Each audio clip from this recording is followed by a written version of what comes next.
নবীজি তোমাকে পাকড়াও করবে না, ধরবে না, জিজ্ঞেস করবে না। জিহাদে যাওয়ার জন্য অনেকেই আছে। জুলাইবিব বলে অনেকেই থাক, কিন্তু আমি যদি এইবার জান দিতে না পারি, হয়তোবা মালিক আমাকে আর কখনো কবুল করবে না। শ্বশুর আব্বা মেয়েকে বুঝিয়ে দিয়ে এসেছে, আমি বলেছি ওকে দেখা হলে শতবার বাসর ঘর সাজাবো, দেখা না হলে জান্নাতে বাসর ঘর সাজাবে। হঠাৎ করে বের হয়ে গেলেন দরজা থেকে। এখনো শেরওয়ানি গায়ে রয়ে গেছে, এখনো বিয়ের পাগড়ি মাথায় রয়ে গেছে, এখনো মালাটা খুলে রাখতে পারে নাই।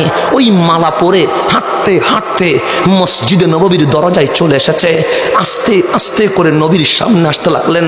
রসুল চুপ তুলে দেখে নতুন দুলহা জুলাইবিব মসজিদে নববীতে চলে এসেছে।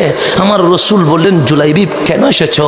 তখন জুলাইবিব বলেন, নবীরে আপনি বললেন জিহাদে জান মাল দিতে হবে, আমার কাছে তো মাল নাই, গরিব মানুষ, জান দিতে এসেছি।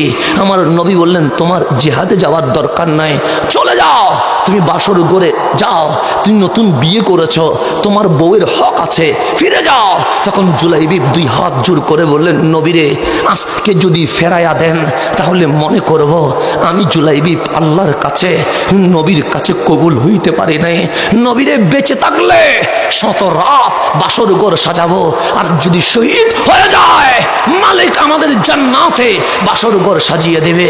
নবীরে আমারে বিদায় দিয়েন না, মনে করব আমি কবুল হই নাই। নবী দেখলেন বেশি জোরাজুরি করছে, বললেন, জুলাইবিব ঠিক আছে, আসো। জিহাদের ময়দানে চলে গেলেন। যুদ্ধ শুরু হয়ে গেছে, শেরওয়ানি কলার সুযোগ হয় নাই, বিয়ের পাগড়ি কোলার সুযোগ হয় নাই। ওই অবস্থায় জিহাদের ময়দানে নেমে গেছে, জিহাদ চলছে।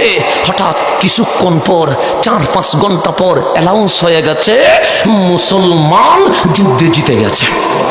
আমার কামলিওয়ালা বললেন, এই যুদ্ধে যারা শহীদ হয়েছে তাদের লাশগুলো নিয়ে আসো। যে যারে চিনে প্রত্যেকের লাশগুলো নিয়ে আসলেন। আমার নবী ডানে বামে কারে যেন খোঁজে, একবার সামনে তাকায়, আরেকবার পিছনে তাকায়, আরেকবার ডানে তাকায়, আরেকবার বামে তাকায়, আরেকবার লাশগুলোর দিকে তাকায়। সাহাবাই কারাম বলেন, নবীরে কারে খুঁজেন? সবাইরে তো নিয়ে আসছি।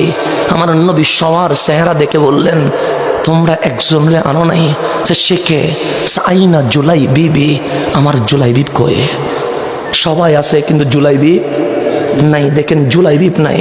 গরিবের কথা কেউ খবর রাখে না, কিন্তু কামলিওয়ালা খবর রাখে কি রাখে না? রাখে।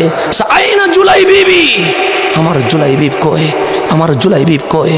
তখন আমার নবী ওই যুদ্ধের ময়দানে খুঁজতেছেন, দেখলেন 7টা মুশরিকের লাশের মাঝখানে জুলাইবিবের লাশ শুয়ে আছে। তখন আমার নবী দৌড় দিয়া জুলাইবিবের লাশকে বুকে লাগাইয়া বলছেন, জুলাইবিব, 7টা মুশরিকরে মারার পর তুমি আজকে শহীদ হয়ে গেলা। দেখেন আজ জুলাইবিব বাসর ঘর ছেড়ে দিয়েছে ইসলামের জন্য, কোরআনের জন্য, আল্লাহর জন্য, নবীর জন্য। আমরা কি করেছি? সামান্য শীত পড়লেই তো আমরা বাড়িতে চলে যায়, সামান্য কোরআনের কথা 5 মিনিট শুনে তারপর বাড়ির রাস্তা ধরে ফেলে। আমরা ইসলামের জন্য কি করেছি?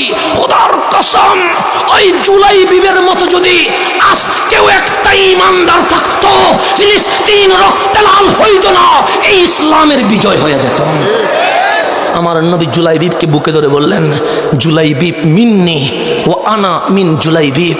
মালিক আমি সাক্ষী দিচ্ছি, আমি জুলাইবিব থেকে, জুলাইবিব আমি নবী থেকে এসেছে। দিয়ে দিয়েছেন। এটার নাম সাহাবায়ে কেরাম, এটার নাম সাহাবায়ে কেরাম।